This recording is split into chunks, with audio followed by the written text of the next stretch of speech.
Baik Bapak Ibu sekalian, pertama memberikan banyak puji dan syukur atas kehadirat Allah Subhanahu wa taala yang telah memberikan suatu kesehatan dan nikmat kesempatan untuk kita bisa berkumpul di gedung ICP Negeri 3 Tanah dalam keadaan sehat walafiat dalam rangka yaitu kegiatan diseminasi daripada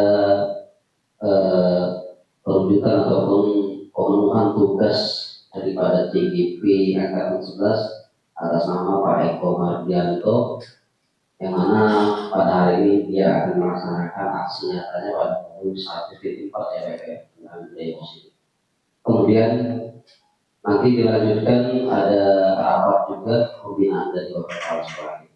Kemudian salawat dan salam Bapak Ibu mari kita sampaikan pada junjungan kita Nabi Muhammad SAW, pada keluarganya, para sahabatnya, tetap pengikut-pengikutnya yang senantiasa menantikan syafaatnya di yaumul qiyamah.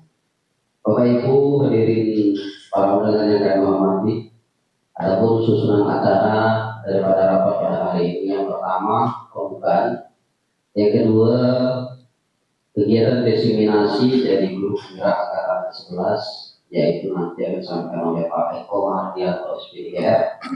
Kemudian selanjutnya pembinaan dari Bapak Kepala Sekolah yang nanti juga akan langsung disampaikan oleh Bapak Kepala Sekolah kita, yaitu Bapak Sumantri SPDMSI. Kemudian dilanjutkan nanti penguatan tentang kegiatan P5 kita yang baik yang sudah berjalan, artinya kita evaluasi. Kemudian yang belum belajar atau belum berjalan atau yang akan kita rencanakan di depannya ini. Kemudian dilanjutkan dengan penutup. Baik Bapak Ibu sekalian, mari kita sama-sama membuka acara pada hari ini dengan sama-sama melapaskan lapas basmalah. Bismillahirrahmanirrahim. Acara selanjutnya yaitu kegiatan diseminasi tentang tugas daripada CGP Angkatan 11 Pak Eko Mardianto tentang aksi nyatanya pada modul 1.4 tentang budaya positif. Waktu dan tempat kami persilakan pada Pak Eko Mardianto.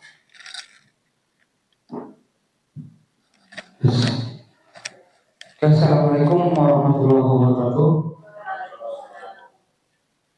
Terima kasih atas kesempatan yang diberikan kepada saya, Wiki, untuk menyampaikan sosialisasi budaya disiplin positif di aksi nyata modul 1.4. Yang saya hormati Bapak Kepala SMP Negeri 3 Tanah Bapak Sumantri SPDMSI. Yang saya hormati Pak Wakil Kurikulum Bapak Wiki SPDR. Yang saya hormati rekan-rekan guru SMP Negeri 3 yang menyempatkan hadir mengikuti aksi nyata saya. Saya ucapkan banyak-banyak terima kasih.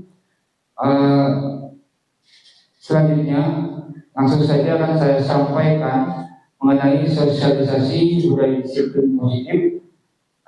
Perkenalkan, nama saya Eko Mardianto, asal sekolah SMP Negeri 3 Tanah Abang, CGP Angkatan 11, Kabupaten Purwakarta, Provinsi. Adapun yang akan saya sampaikan di sosialisasi disiplin positif di modul 1.4 budaya positif, yang pertama adalah perubahan paradigma dari stimulus respon ke teori kontrol. Yang kedua, kebutuhan dasar manusia. Yang ketiga, arti disiplin dan motivasi perilaku manusia. Yang keempat, keyakinan kelas, hukuman dan penghargaan. Yang kelima, posisi kontrol. Dan yang keenam, segitiga restitusi. Oke, sebelum kita mulai materinya, saya ada sedikit permainan tebak-tebakan Bapak Ibu. Jadi clue-nya ya, untuk kita fokus dulu di sini. Clue-nya adalah bumi itu bulat. Clue-nya adalah, saya ulangi, clue-nya bumi itu bulat. Sekarang 8 ditambah 10 sama dengan 3. Iya. Cluenya ingat, bumi itu bulan. Jadi nolnya 8 itu ada 1, 2, dan 10 ada 1. Jadi 3 jawabannya benar. Oke, sekali lagi. Cluenya adalah sapu itu lurus. Ya. Sapu itu lurus. Ya. Sekarang 4 ditambah 1. Sapu itu lurus. Ya, 4 ditambah 1. Ya.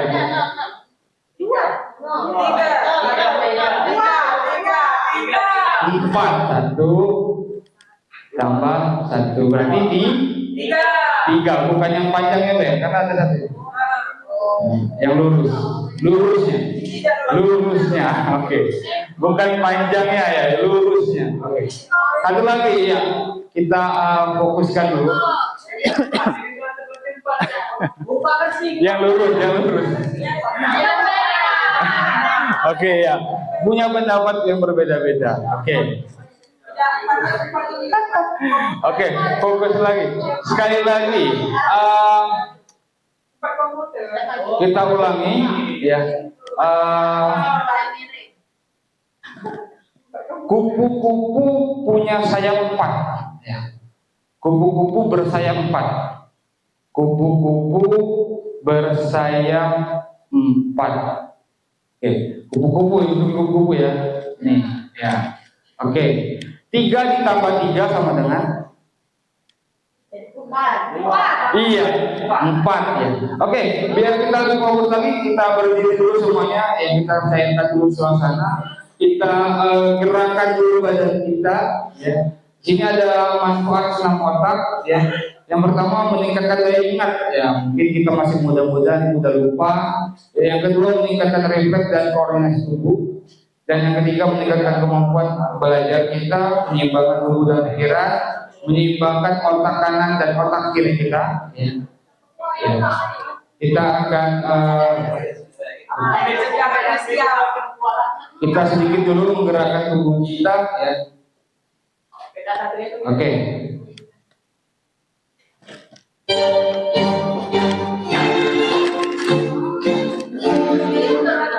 Ya. Gerakan. Apa? Ya.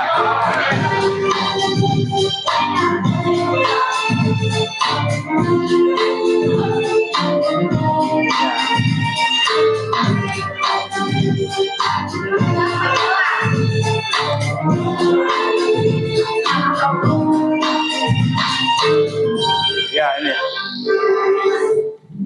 Ya.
Ya, digerakkan tangannya.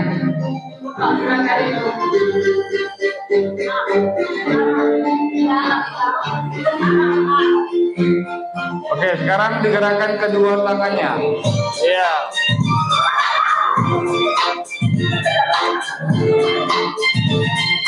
sampaikan mengenai apa itu definisi dari budaya positif. Ya. Di sini budaya positif adalah sebuah lingkungan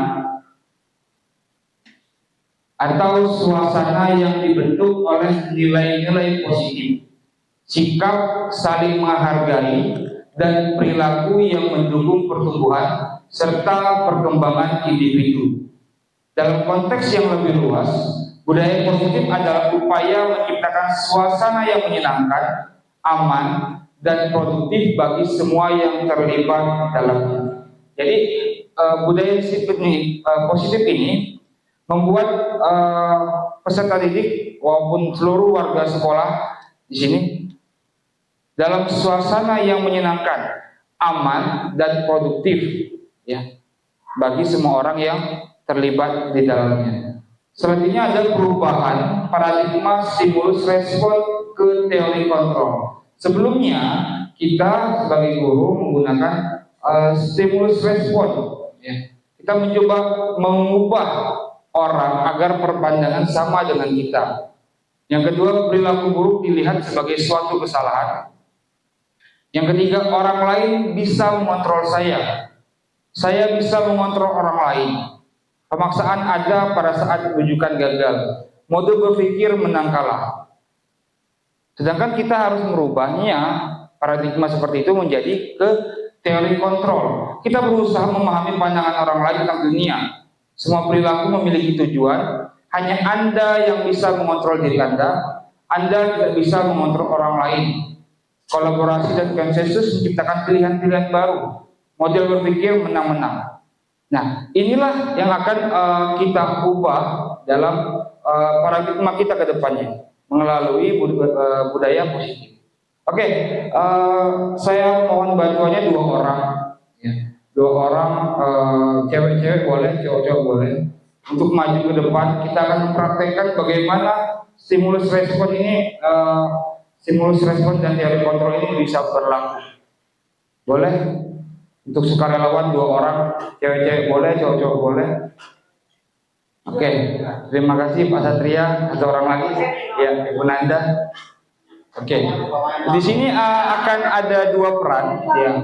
2 peran, ya. Yang pertama, Ibu Nanda, perannya itu adalah orang yang memegang sesuatu yang sangat berharga di dalam kepalan tangan kanannya. Oke. Selanjutnya, ya, Bapak Satria berperan sebagai orang yang merayu agar Ibu Nanda berkenan untuk memberikan apa yang dia pegang, yang harta yang berharga yang dia pegang di dalam tangannya. Oke, kita mulai, silakan. Ibu Nanda, ya. Oke.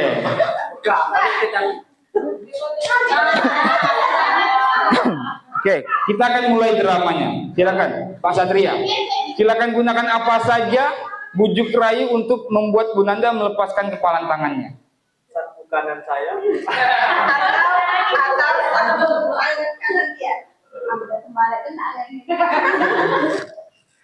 Oke, silakan Pak Satria.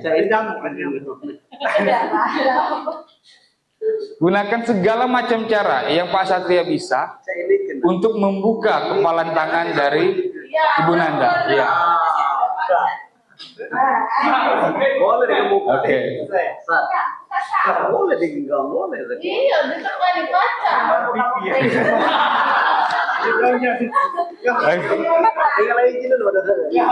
Kita dari drama singkat tadi, ya, drama, kita anggap drama, ya.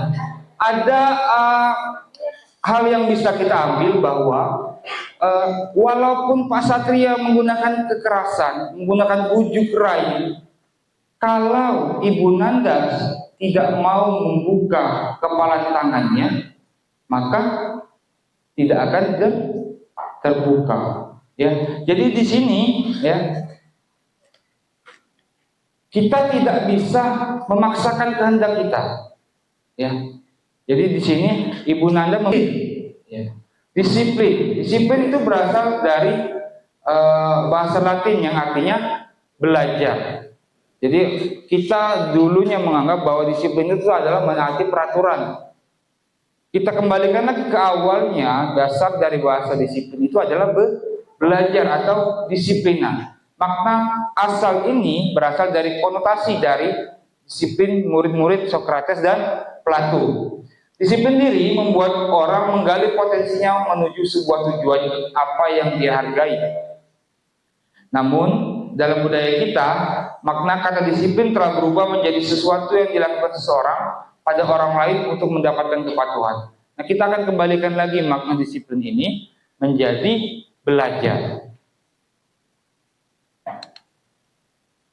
Oke, selanjutnya teori motivasi. Teori motivasi ada 3. Yang pertama adalah menghindari ketidaknyamanan atau hukuman. Apa yang akan terjadi apabila saya tidak melakukannya? Yang kedua, untuk mendapatkan imbalan dari orang lain atau institusi. Apa yang akan saya dapatkan bila saya melakukannya? Yang ketiga, untuk menghargai diri sendiri dan menjadi insan yang sesuai diharapkan. Saya akan menjadi orang yang seperti apa bila saya melakukannya.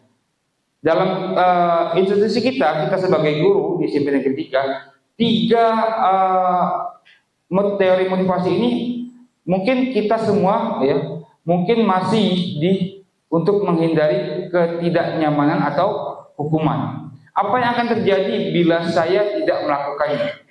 Jadi kita menghindari hukuman. Ya. Yang kedua, juga sering kita temui untuk mendapatkan imbalan dari orang lain atau institusi. Apa yang saya akan dapatkan apabila saya melakukannya? Ya. Mengikuti lomba, menang lomba, ya. Mungkin awalnya teori motivasi ini adalah mendapatkan imbalan dari orang lain atau institusi.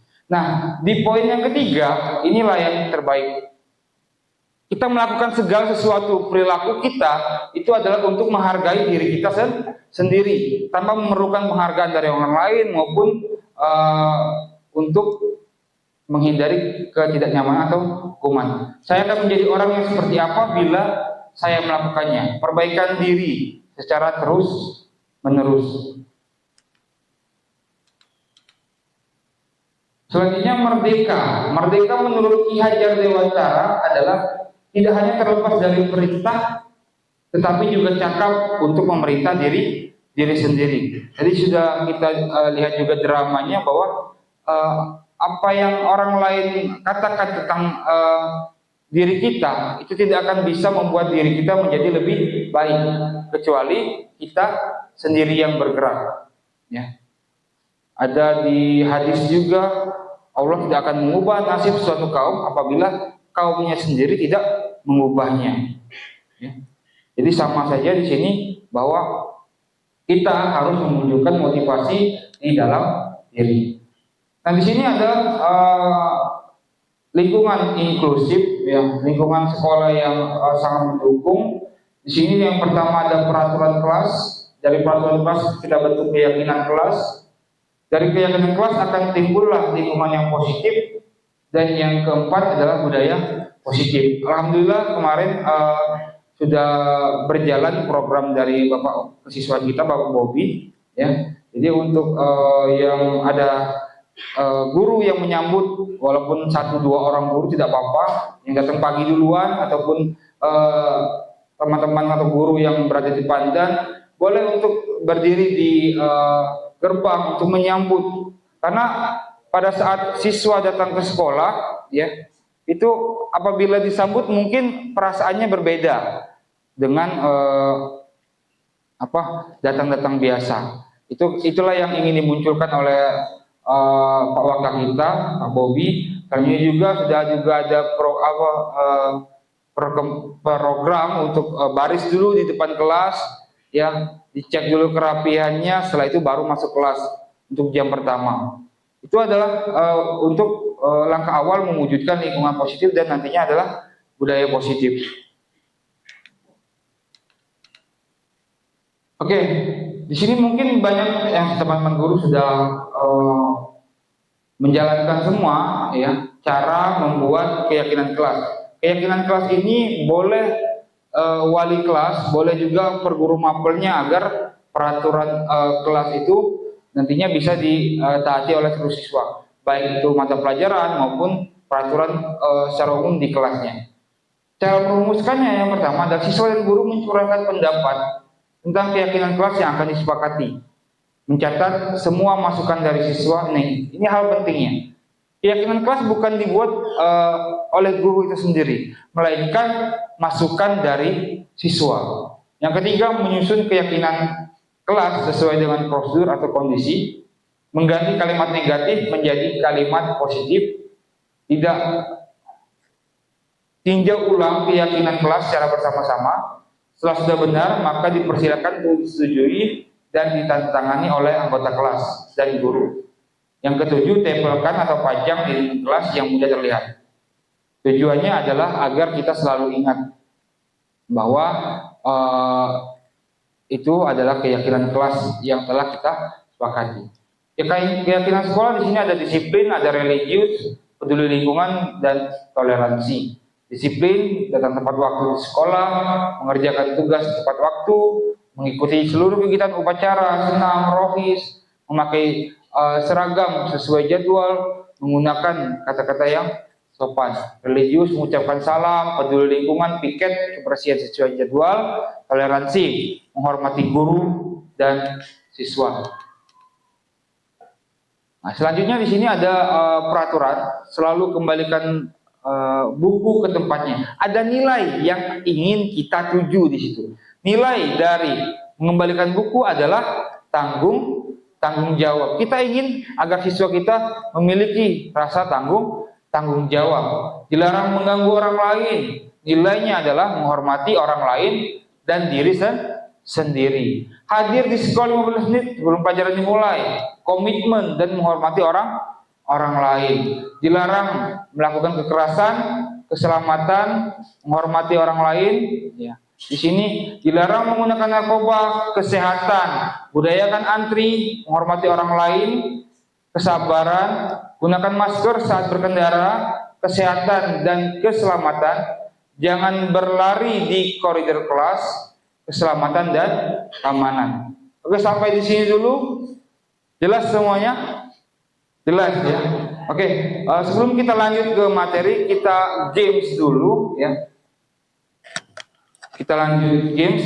Gamesnya adalah ya, setiap orang masing-masing menyebutkan kelipatan 3 ya, kelipatan 3 ya.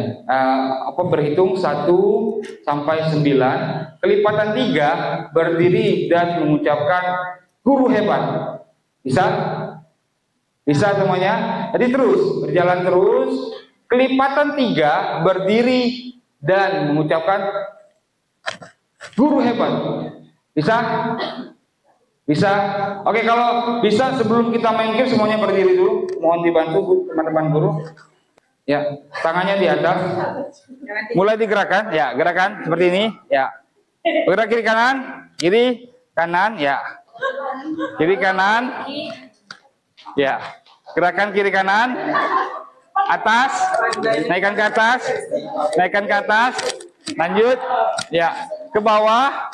Oke. Gerakan lagi, diputar-putar. Gerak, putar-putar ya. Ini tujuannya ya. Tujuannya agar tangan kita menjadi rileks, pikiran kita juga menjadi rileks. Oke, semuanya tepuk semangat.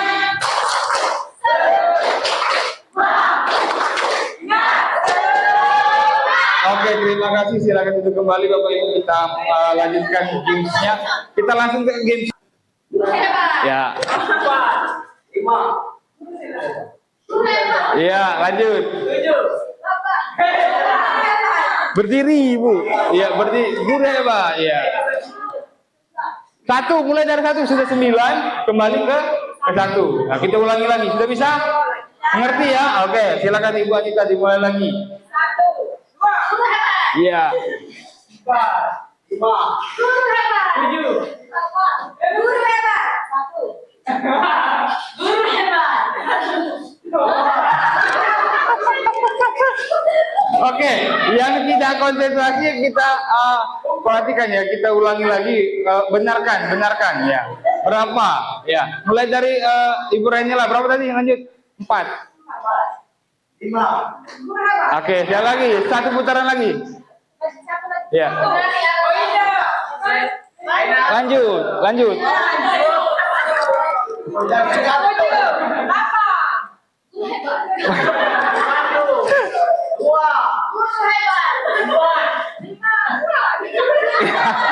Oke, tepuk tangan untuk kita semua ya. Jadi kesenangan permainan itu sangat penting karena apa? Mendengarkan guru berbicara selama 90 menit itu sangat membosankan ya. Jadi perlu kita ingatkan dalam diri kita bahwa anak itu memiliki kebutuhan akan kesenangan dan permainan.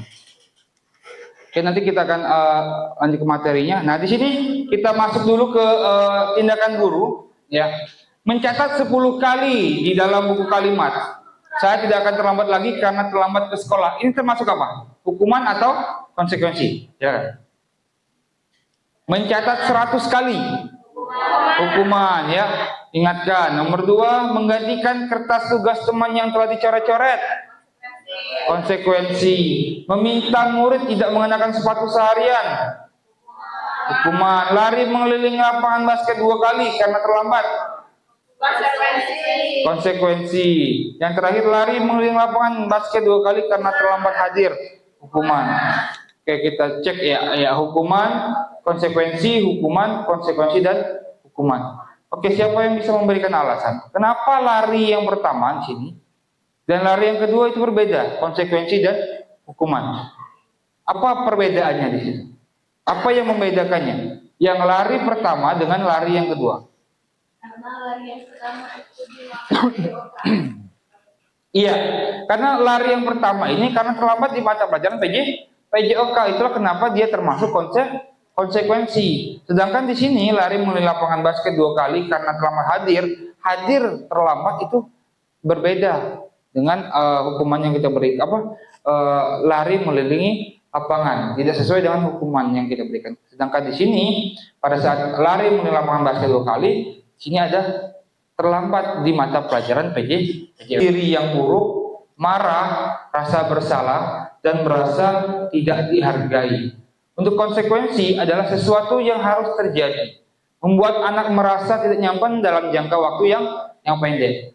Kalau bahasa olahannya sepike. Jadi kita kalau nak marahi anak, jangan di depan umum, kita sepike. Kita buat dia merasa tidak nyaman dalam waktu yang pendek. Anak menghargai disiplin, stimulus tanggapan, mendorong anak agar mudah menyesuaikan diri, konsep diri yang baik, anak belajar mematuhi peraturan, kehilangan hak dibuat tidak nyaman, dia singkat untuk sementara. Itu adalah perbedaan dari hukuman dan konsekuensi. Biasanya ya, yang sering kita lihat adalah hukuman diberikan secara langsung. Ya. Jadi pada saat lagi berfungsi memiliki kebutuhan dasar, ada 5. Yang pertama adalah kebutuhan bertahan hidup. Yang kedua kasih sayang, kebebasan, kesenangan, dan penguasaan.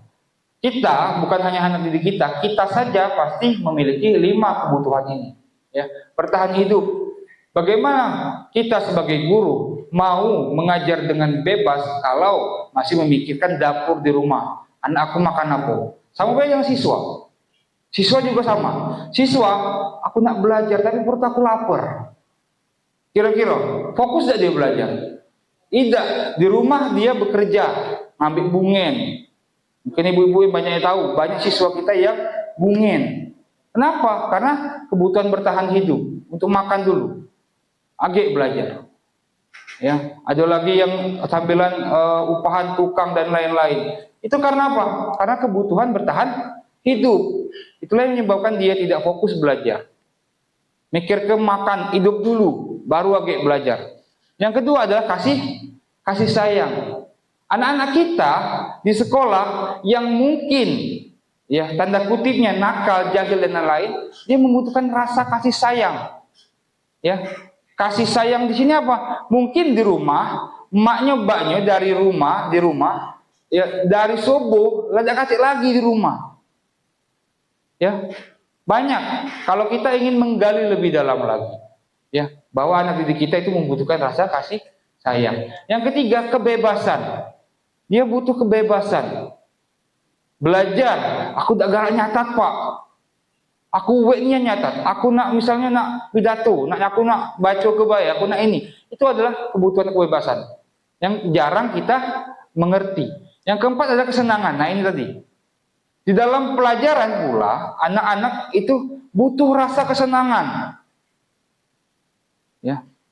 Jadi sangat penting bahwa di dalam proses pembelajaran kita membuat anak senang. Tidak apa-apa, kita ajak nari, games, ya, boleh keluar lapangan karena lapangan kita luas, boleh. Kenapa? Mungkin ada anak yang kebutuhan kesenangannya tidak terpenuhi. Kalau bahasa kita gaulnya itu kurang apa ya?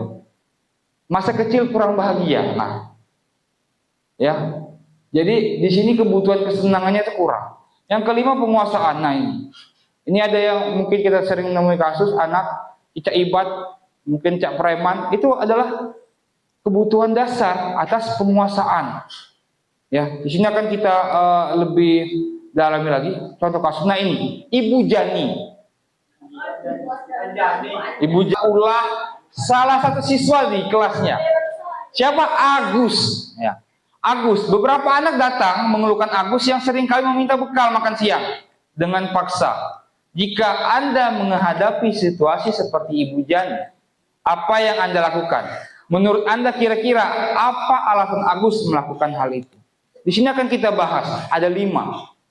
Alasan yang pertama, kalau jawaban Agus, dia lapar dan orang tuanya tidak membawakan bekal makan siang.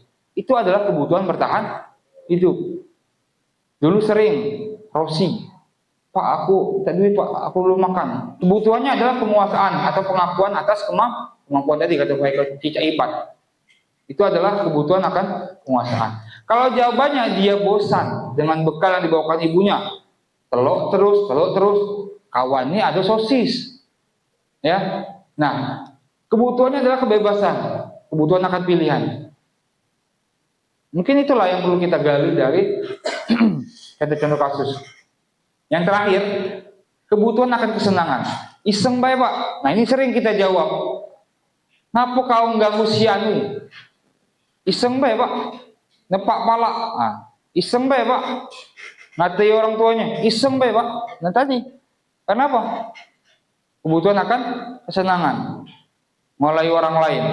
Ya.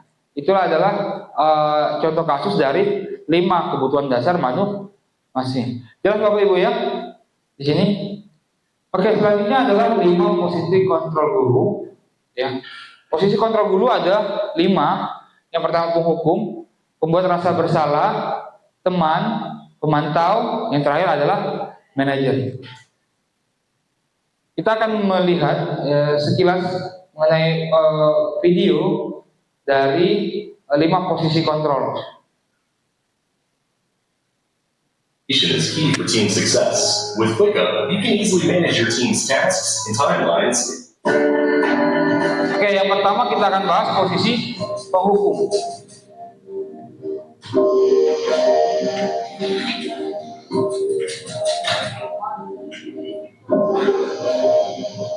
Nah, sini kamu. Selamat pagi, Bu. Selalu terlambat. Kamu deh pasti terlambat. Maaf, Bu. Saya... Apa? Apa coba? Alasan kamu apa lagi? Oke, kita tahu ini adalah mengingatkan peraturan yang telah dilanggar oleh siswa kita. Ya. Kalian sudah tahu konsekuensinya jika terlambat hadir. Nah, terakhir ini adalah posisi yang terakhir ideal, posisi ideal kita sebagai manajer.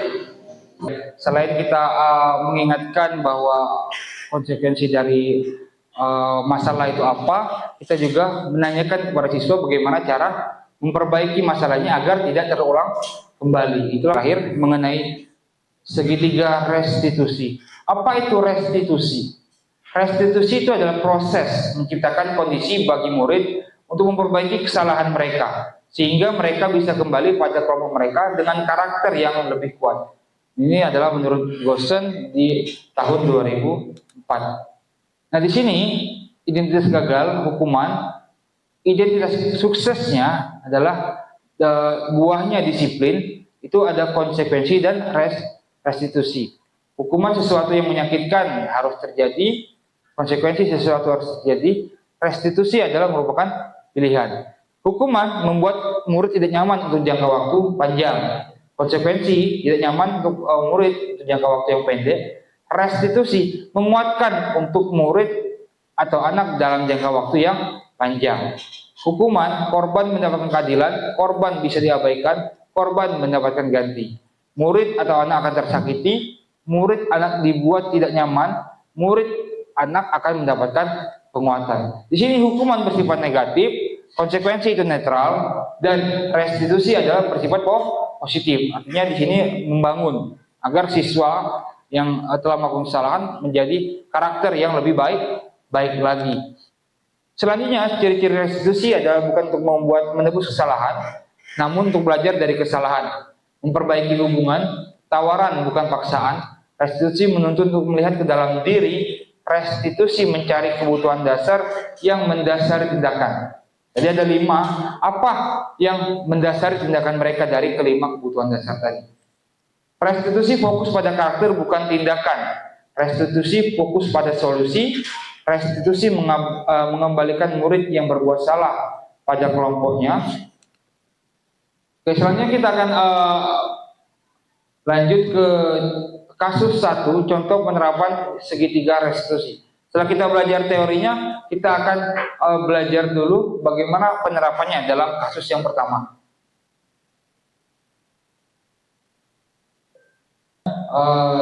Kasus pada jam pelajaran, Fauza mempengaruhi dan mengajak beberapa temannya mencoba mengajak bolos kawannya. Waalaikumsalam. Wah, apa kabar, Fauza? Silakan duduk. Saya sedang malas belajar, Pak. Saya tidak tahu mau melakukan apa lagi. Lalu saya mengajak teman buat bermain bola di luar sekolah. Oh begitu. Kadang kita memang muncul rasa malas belajar. Mungkin karena jenuh atau karena hal lain. Iya, Pak. Sekarang saya sedang jenuh belajar. Baiklah Fauza, tak apa. Tapi hanya karena malas belajar, lantas kamu boleh melanggar peraturan sekolah dengan memakai pagar. Tidak juga, Pak. Maaf, Pak. Saya salah. Tidak apa-apa. Setiap kita terkadang juga sering melakukan kekeliruan. Lalu sikap seperti apa yang kamu yakini, Fauza? Harusnya saya bisa menghargai guru, Pak, dengan tetap di kelas. Kemudian menyampaikan kendala belajar saya, bukannya mengasuh teman-teman buat bolos, ngajak keluar sekolah, Pak. Izinkan saya minta maaf pada guru ya, Pak, dan teman-teman juga. Kamu sudah menyadari kekeliruanmu. Lalu, apa kamu tahu dengan konsekuensi dari tindakanmu ini? Siap, Pak. Saya siap menerima konsekuensi dari guru kelas. Lalu, apakah peristiwa ini akan berulang lagi, Fauza? Tidak, Pak. Saya sangat malu jika mengulangi kesalahan ini lagi. Baik. Dalam contoh kasusnya, jadi kita dalam melakukan segitiga restitusi harus menggali apa dasar dari siswa melakukan tindakan. Selanjutnya akan kita perhatikan contoh kasus 2. Tadi bolos sekolah, sekarang kasus kedua.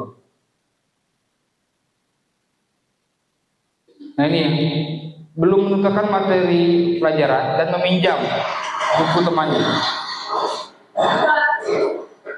Aulia, silakan duduk. Sekali dengan ulang guru tadi, Pak, dia tidak bersedia meminjamkan buku catatannya. Padahal saya hanya ingin menyelesaikan tugas. Setiap orang tentunya kesal jika tidak diajukan. Lalu apa tindakan kamu tadi, Aulia? Tadi saya robek buku catatannya, tapi cuma sampulnya aja kok, Pak. Kesel banget saya. Wajar jika kita emosi. Lalu, apa Aulia puas dengan tindakan itu? Tentu tidak, Pak. Saya akui saya salah, sudah merobek bukunya. Lantas, seperti apa sikap yang... Harusnya saya lebih sabar dan menghargai milik orang lain. Jadi, apa rencana Aulia untuk memperbaiki keadaan ini? Saya akan meminta maaf kepada Nurul, Pak. Dan saya juga bersedia untuk mengganti sampul bukunya yang saya rusak tadi. Gimana, Pak? Setuju. Bagaimana perasaanmu jika sudah melakukan tindakan yang kamu yakini itu, Aulia? Tentunya, saya akan menjadi pribadi yang lebih tenang dan sabar, Pak. Baiklah Aulia, mari kita pikirkan penyelesaian masalah ini. Jika perlu, kita panggil Nurul. Bagaimana? Siap, Pak. Terima kasih, Pak. Itulah dua contoh kasus ya penyerapan dari segitiga restitusi. Mungkin secara tidak sadar kasus-kasus ini sering terjadi di siswa kita, ya. Jadi dalam penanganannya kita mulai dari sekarang menerapkan segitiga restitusi agar apa? Bisa menguatkan karakter anak menjadi pribadi yang lebih kuat lagi. Kalau ada pertanyaan, silakan ditanyakan. Nah, di sini ada segitiga, ya, di sini ya. Nah, ini. Jadi yang pertama kita memvalidasi dulu tindakan yang salahnya apa. Setelah itu menanyakan keyakinan kelas yang diyakini. Terakhir adalah pertama adalah menstabilkan identitas terlebih dahulu. Yang kedua, apa tindakan yang salah? Dan yang ketiga adalah menanyakan keyakinannya. Itu adalah segitiganya, ya. Oke. Di sini dalam menstabilkan identitas, guru berkata, berbuat salah itu adalah hal yang manusiawi. Tidak ada manusia yang sempurna, ya. Bapak Ibu juga pernah salah. Itu adalah langkah kita dalam menstabilkan identitas. Selanjutnya, validasi tindakan yang salah. Kamu bisa saja melakukan hal yang lebih buruk, tapi kamu tidak melakukannya, kan? Kamu pasti punya alasan mengapa kamu melakukannya. Apa yang penting bagi kamu? Maukah kamu belajar untuk mendapatkan kebutuhan yang kamu butuhkan tanpa harus mengukur? Itu adalah validasi tindakan yang salah yang dilakukannya. Yang terakhir, setelah kita melakukan validasi tindakan yang salah, adalah menanyakan keyakinannya. Guru berkata, apa nilai yang kita percaya dalam kelas? Nilai-nilai apa yang telah kita sepakati? Dan kelas nilai kamu ingin jadi anak seperti apa? Apa yang kamu rasakan? Itu adalah proses yang ketiga adalah menanyakan keyakinan. Oke, selanjutnya adalah refleksi. Oke, mohon dibantu teman-teman untuk yang pertama. Hal baru apa yang mengubah paradigma Bapak Ibu mengenai budaya positif? Siapa yang bisa bantu untuk menjelaskan refleksi? Hal baru apa yang teman-teman dapatkan dari sosialisasi budaya positif? Boleh? Satu orang. Hal baru apa yang mengubah paradigma Bapak Ibu mengenai budaya positif? Atau apa yang Bapak Ibu dapatkan mengenai sosialisasi budaya disiplin positif? Ya, silakan. Ya, Ibu. Boleh berdiri, Bu. Nomor 1. Hal baru apa yang Ibu dapatkan dari sosialisasi budaya positif?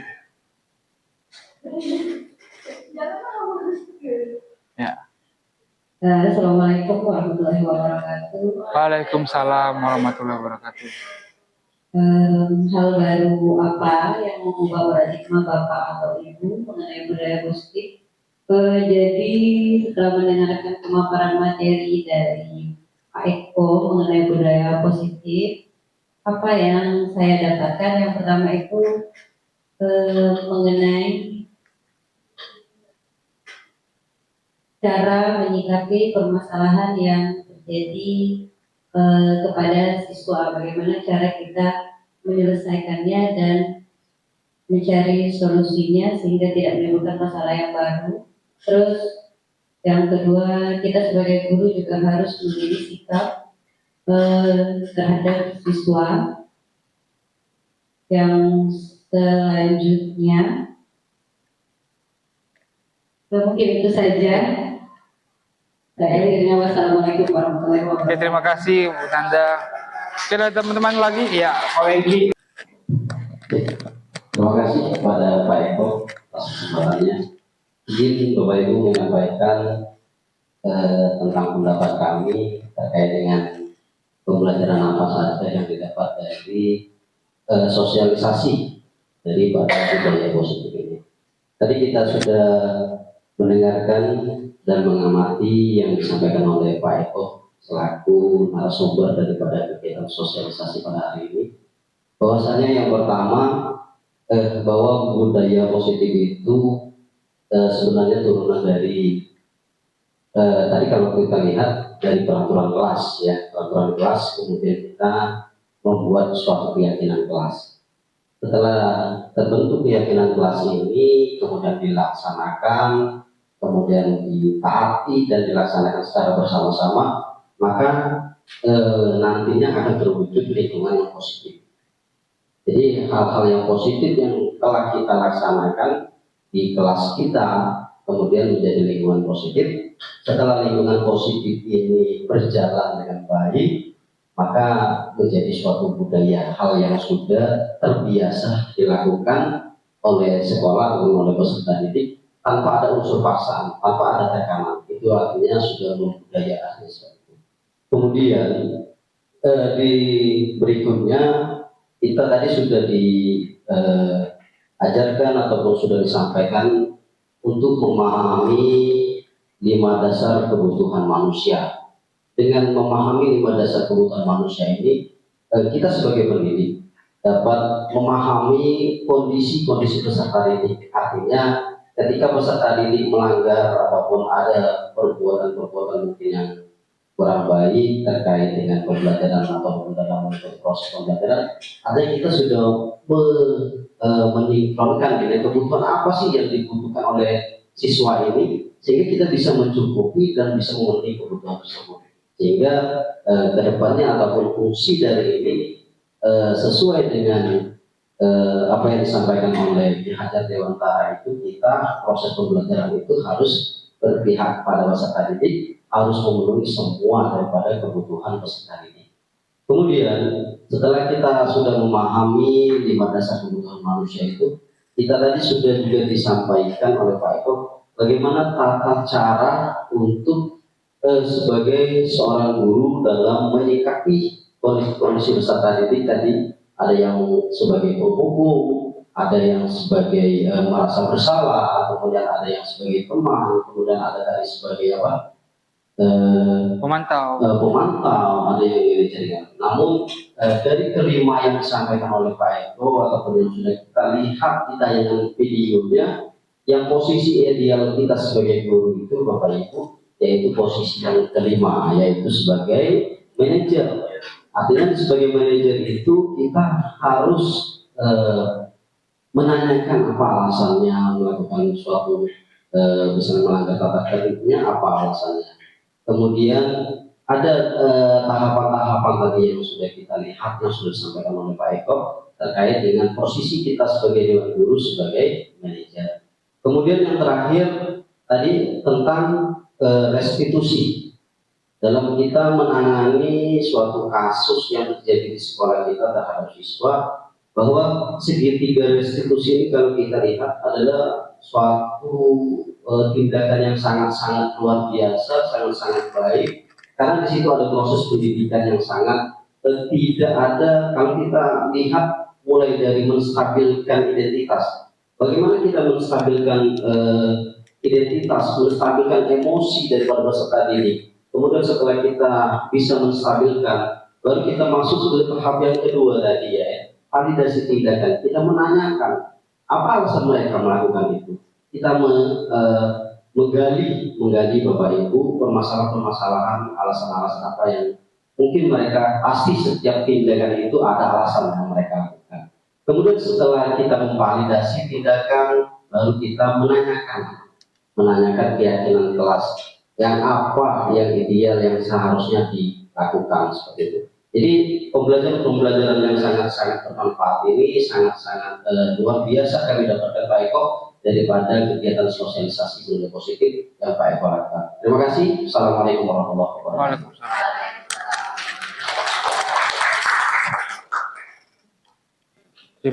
Terima kasih kepada Pak Eki, luar biasa sekali ya. Jadi memang dalam mewujudkan budaya positif ini perlu seluruh mangku kepentingan kita sebagai guru juga ikut agar terciptanya budaya positif ini di sekolah kita yang kita cintai. Selanjutnya, perasaan apa yang muncul selama mengikuti sesi khususnya di 5 kebutuhan dasar dan segitiga realisasi? Apakah senang, apakah gembira, apakah kesal, apakah sedih? Bagaimana perasaannya Bapak Ibu? Senang ya, alhamdulillah ya. Senang mengetahui bahwa oh ini berarti kebutuhan anak saya itu seperti ini ya. Terus juga bagaimana penanganannya untuk wali kelas, mulailah menggunakan segitiga restitusi dalam menangani kasus. Kalau ditanya, kemarin ada pertanyaan, bagaimana apakah segitiga restitusi ini dapat memecahkan seluruh kasus? Tidak bisa. Jadi untuk segitiga restitusi ini itu bisa ideal kita lakukan untuk kasus-kasus yang ringan. Kalau sudah kasus-kasus yang berat, misalnya kejahatan seksual dan lain-lain, itu tidak bisa lagi dipakai segitiga restitusi, sudah harus penindakan. Ataupun yang kekerasan kasus yang besar, yang ini pokoknya tidak bisa kita gunakan restitusi, langsung penindakan. Segitiga restitusi ini ideal kita lakukan untuk pelanggaran-pelanggaran yang bersifat ringan seperti itu. Dari pemaparan mengenai budaya positif ini, hal baru apa yang akan Bapak Ibu lakukan di kelas Bapak Ibu? Ya, yang jelas mulailah membuat keyakinan kelas. Ya. Keyakinan kelas nantinya apabila anak melanggar, kita bisa mengingatkan kembali untuk mulai mengingat apa keyakinan kelasnya seperti itu ya. Yang terakhir, menurut Bapak Ibu, apakah penerapan segitiga restitusi dapat diterapkan di kelas maupun sekolah? Ya, jelas ya. Mulailah menerapkan segitiga restitusi dalam kelas, nantinya di lingkungan sekolah juga. Oke, terima kasih. Sekian pemaparan atau sosialisasi dari saya mengenai modul 1 budaya positif. Saya sama pribadi mengucapkan terima kasih kepada Bapak Sekolah atas waktu yang diberikan dan kesempatan yang diberikan sehingga saya mampu menyelesaikan sosialisasi budaya disiplin positif ini. Saya akhiri, wassalamualaikum warahmatullahi wabarakatuh.